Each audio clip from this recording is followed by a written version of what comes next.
What is going on, my good people? This is your main man Ben here. We are Talk Active, practicing wisdom, justice, courage, and moderation.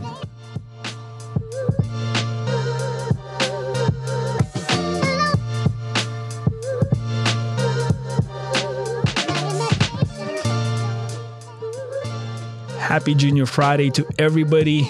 Hope you guys are having some good Thursday in there, man. Weekend is almost here. You just got to chill out. You can make this. You can make this happen. Hang in there. First and foremost, thank you for the support in this channel. Truly appreciate the coffee donations. Amazing how little things push us to be better. It's February, guys. Hearts Month. Hope you guys are full of love and contentment. This month is a month of emotions. Yes, it is.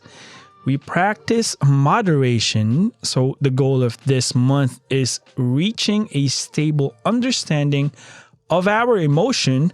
That way, we are not basing our reactions due to other people's actions.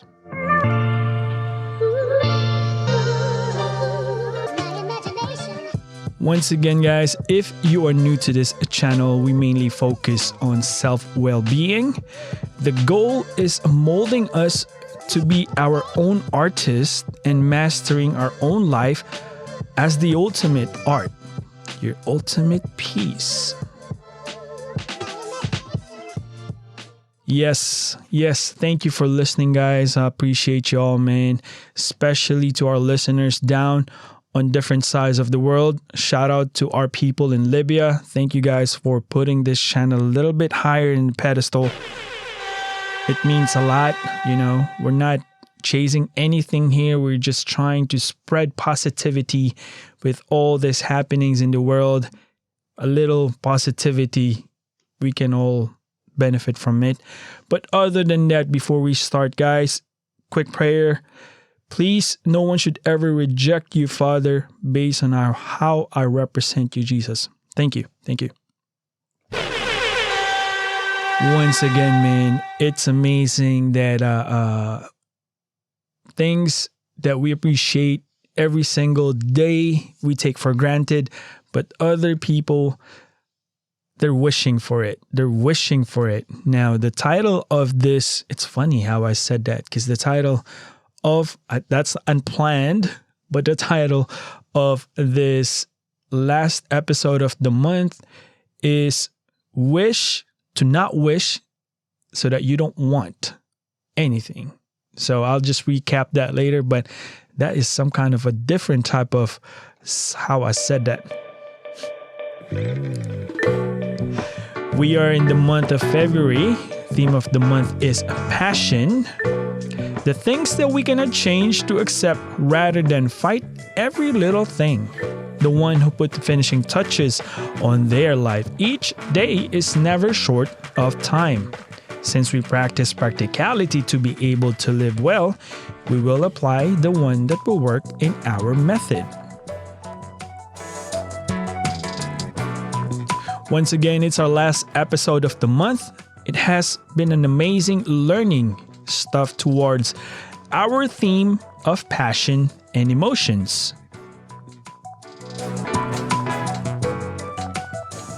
Once again, the theme of this episode is wish not, want not. Now I got that right. Now let's get into that nitty-gritty, man. And I must say, how do you define wish? I mean, Wish 106.5. I'm just saying, it's a bus with all the singers in there. I'm just saying, how do you define wish? Now, in English dictionary, there is an expression of a strong desire. That is wish.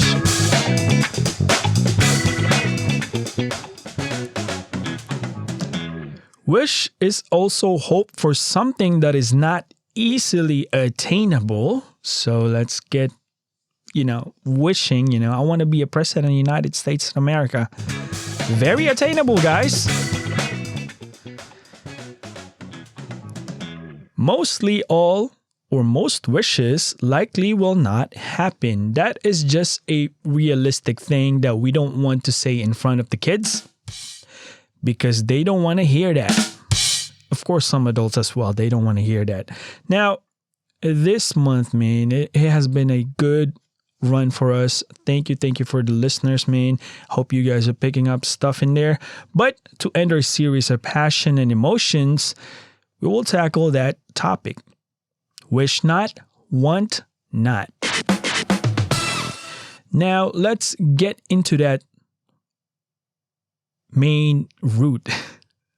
The word wish has been an amazing hope, or sometimes a beacon for everybody whenever there is, holidays, wish, want to put somebody else's wish come true.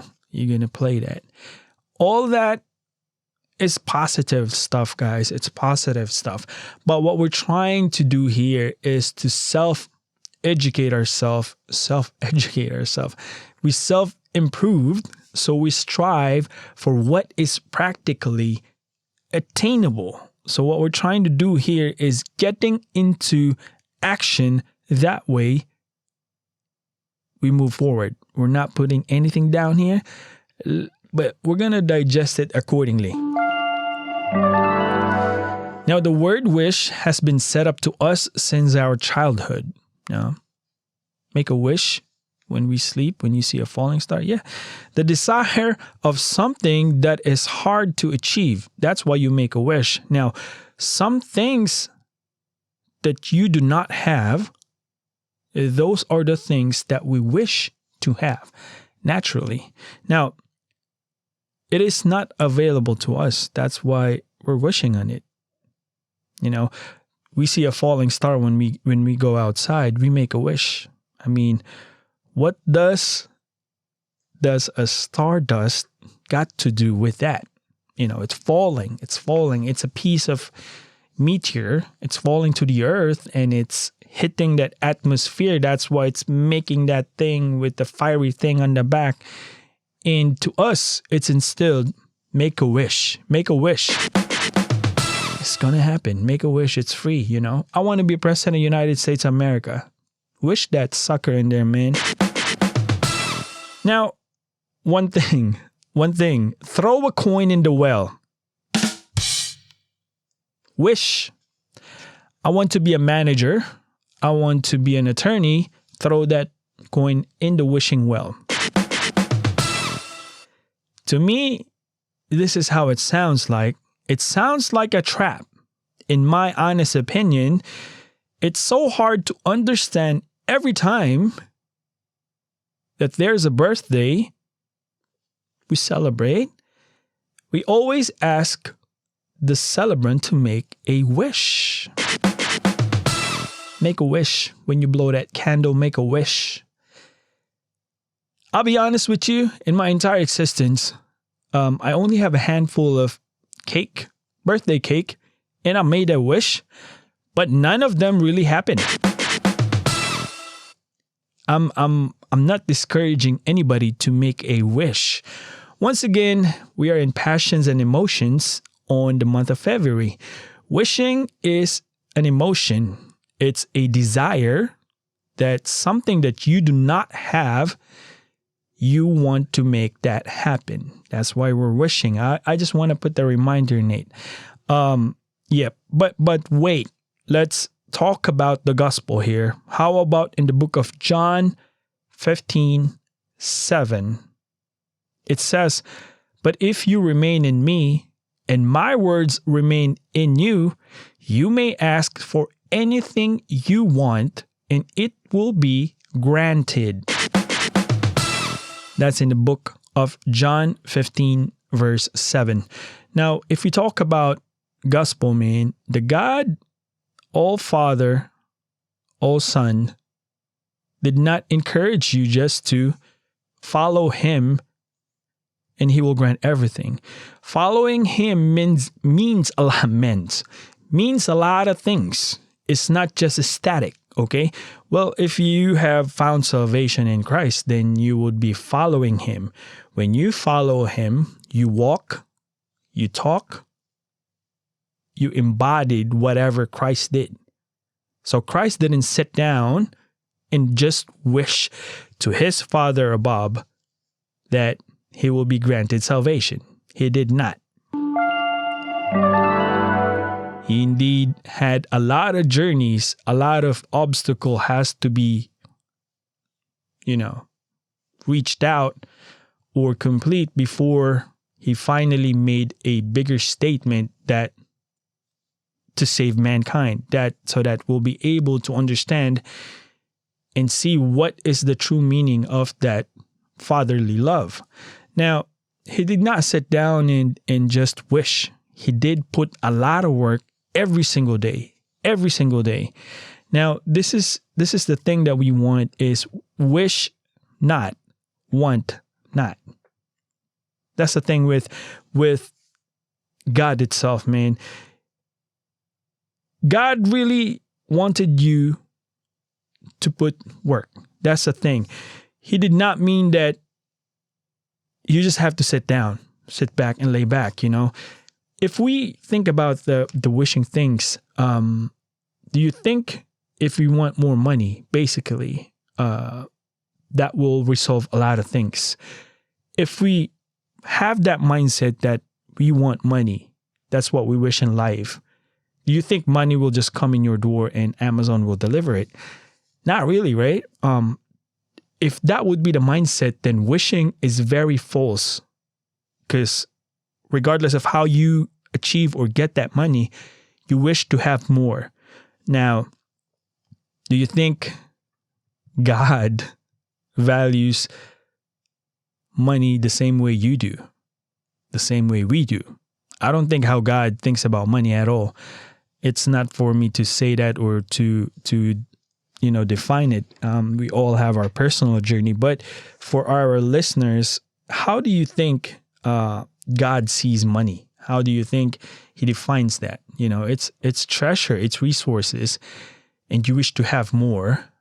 To be able to get more, you need to put on work, naturally. Now, failing while you wish is part of the journey.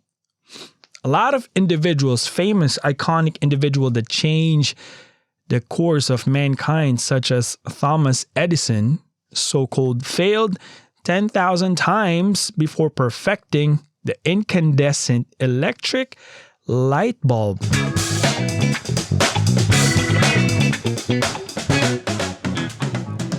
Imagine failing 10,000 times before perfecting that light bulb. Man, I'll tell you that maybe the closest, I would say 50 or 100 times, I'm done. I'm abandoning that project. I'm out. He did not. 10,000 times. Do you think he would say, I wish I can just perfect this project? No. He put 10,000 times more so that he worked 10,000 harder times more so that he will achieve his goals. Another one, Albert Einstein. Albert Einstein failed 3 times on his driver's license test because he couldn't parallel park. You know that parallel parking, right? When for example, this is the street, this is the corner, you have to go through like this and park in the middle. He failed 3 times.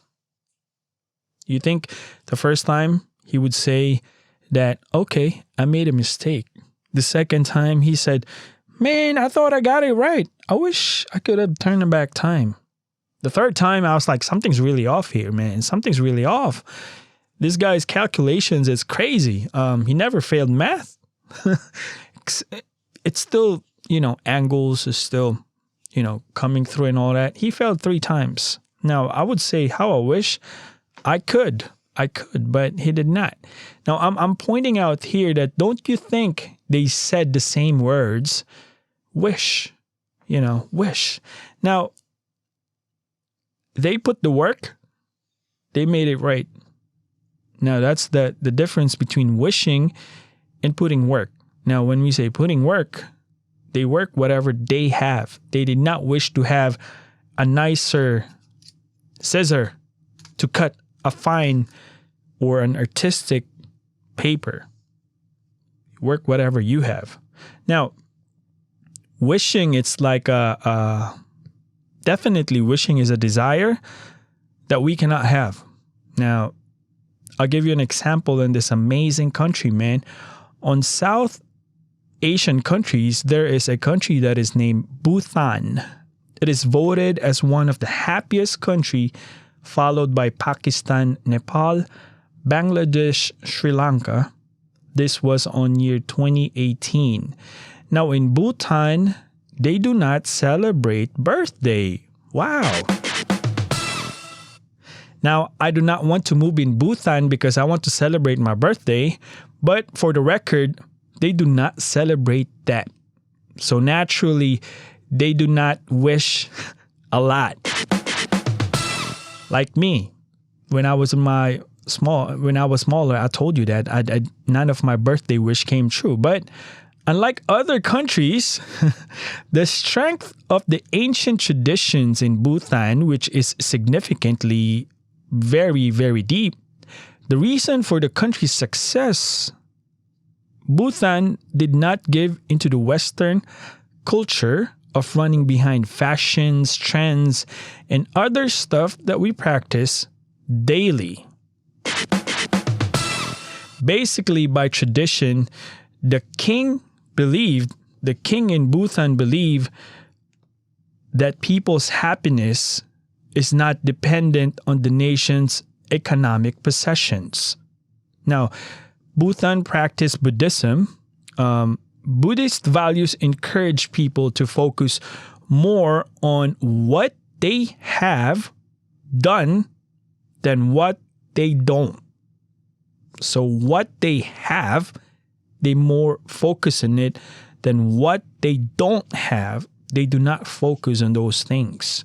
So basically, wishing you don't have it, that's why you're wishing, so you can have it. They don't practice that. They wish they would, but they don't probably know what the word wish is. I'm pretty sure they do, but it's probably sound silly on that culture. Why would you ask something that you don't have it in the first place? Why go through that trouble? It is mind-boggling, you know what I'm saying? Now, by tradition, the king believes that, that's how they possess in some kind of passing down in the culture, like what I said. By tradition, the king believes that the people's happiness is not dependent on the nation's economic possessions. Now, perhaps this is the reason why people in Bhutan are extremely friendly, gentle, and hospitable.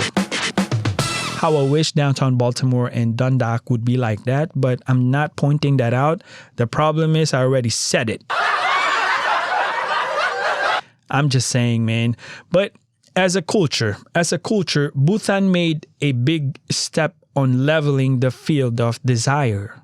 Now, the wishing part, that's the desire. Now, our desire subjugates us on things that is not attainable, resulting to longings. I asked my son, what do you want on that game? I wish I have this car, Dad. I wish I have this 1,000 level car so that I can deck out everybody. Now that's a longing from my son. Now, we practice this since childhood, the wishing thing. It's just funny, I thought about that. The desire basically is imprinted to us.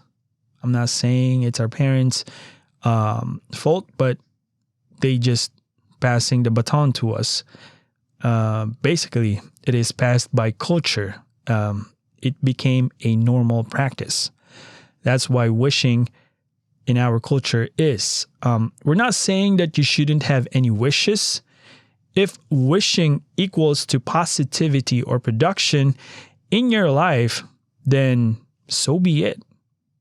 so be it. All out. But put the fine line, a line that we called control. Be realistic on our goals in the things that you strive for, and ask yourself these 3 questions. Now, I just want to put these questions as a self-check. That way we can be aware of what's happening, and that way we get back into reality. First question is, who's in control? Is it me or my desires? Ask ourselves that. Who's in control? Is it me or my desires? If I cannot reach buying a Type R and I'll just along for it, I desire for a Type R car and I will be infatuated to it, I'll be going for it. It's controlling my thought. It's controlling my attitude. It's controlling the way I foresee, or not foresee, but the way I analyze things, because I'm so controlled and I'm so focused on it. It's controlling me. So that's a thing. The first question, that was the one. Second question, is it worth it? Is it worth it? All the time that you put in there, resources, money, all the things that you could have done instead of doing what you're doing just to get what you desire. Is it worth it? Third one, did that make you feel better? Ouch. Ouch. Did that make you feel better? Did that move make you feel better? Did that move made your life better? Did that move made your daughter's life better? Did that move made your husband, your wife's life better? Shots fired, but someone has to say it. I'm almost certain that these 3 questions will put you back in reality. If you're way above on the clouds right now because you got that, recognitions, promotions, and all that stuff, ask that 3 questions before you act. These 3 questions will put you back to the ground. See, the way I look at wishing is a fine line of, now that I have seen it that way, wishing really isn't supplemental. Wishing should be eliminated if you want a self-growth. Because for me, wishing is putting some cap on what you can do right now instead of you thinking of wishing, because you can translate it differently. The way wishing is defined by culture or being practiced by everybody or passed to us. That's just me. Yeah. Other than that, guys, man, this is really kind of long now. I really capped it out in our time limit, but I truly want to digest this more. I hope we were able to achieve that type of, we're not being professor here. We're just trying to dissect a little further so that we may be able to improve ourselves. But we're going to hit our ender here. Once a great philosopher named Epictetus said, "When children stick their hands down a narrow goody jar, they cannot get their full fist out and start crying. Drop a few treats and you will get it out. Curb your desire. Don't set your heart on so many things that you will not get what you need. If wishes do not come true, what will happen? Today's life is very busy. You and me, we got something else to do. But we're just like kids jamming our hands on that goody jar. Then we forget the very basic things in life, such as driving our kids in school, strike a conversation instead of leaving them to TikTok or Instagram University. Yes, I'm talking to you, parents. Perfect parents. We do not own our kids. Sometimes we chase things that we think is better for the family. Instead, it's a mask. Our mask to cover up our own fears. That could be career, that could be goals, that could be relationship. Wishing that one day when we leave them for good, that we can pat ourselves in the back and we can say that what we did was the best for them. Let's change wishing to working. Working with what we have right now. Working with the tools that I have in my hand. Working with my attitude instead of running away. I hope you guys have a great weekend. This is your main boy. Always remember, God is good all the time. Peace out.